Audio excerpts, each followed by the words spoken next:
അല്ലെങ്കിൽ ഞാൻ എന്നൊരു ഭാവം തൻ്റെ അകത്തേക്ക് നിക്ഷേപിക്കുന്ന ഒരു പൈശാചിക മണ്ഡലം തൻ്റെ മുമ്പിൽ വന്നപ്പോൾ അപ്പോസ്തലൻ്റെ ജഡം അവിടെ സന്തോഷിച്ചെന്നല്ല പറയുന്നത്, ജഡത്തിൽ താൻ തൃപ്തി വന്നു എന്നല്ല പറയുന്നു. അവിടെ പറയുന്നു താൻ മുഷിഞ്ഞു. അതാണ് പ്രിയരെ, ദൈവത്തിൻ്റെ ആത്മാവ് ഉള്ളൊരു മനുഷ്യൻ അവിടെ മുഷിയുകയാണ്. ആ ഭംഗി വാക്കുകളുടെ നടുവിൽ ചേർന്ന് നിൽക്കാതെ മുഷിഞ്ഞിട്ട് തിരിഞ്ഞ് ആ സഹോദരിയിലുള്ള ദുരാത്മാവിനെ ശാസിച്ചതുപോലെ.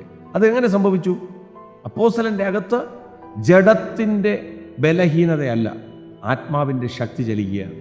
ജീവിതത്തിനകത്ത് പ്രിയരെ, ആത്മസ്വഭാവമില്ലാത്തവർ യേശുവിനുള്ളവല്ല എന്ന് വചനം പറയുമ്പോൾ, ഈ സന്ദേശം കേൾക്കുമ്പോൾ നമ്മുടെ ജീവിതത്തിനകത്ത് ജഡസ്വഭാവത്തെ വിട്ടുകളഞ്ഞിട്ട് ആത്മസ്വഭാവമുള്ളവരായി ഓരോ സെക്കൻഡ് ബൈ സെക്കൻഡ് കർത്താവിനെ സ്തുതിച്ചും കർത്താവിനെ ആരാധിച്ചും കർത്താവിനെ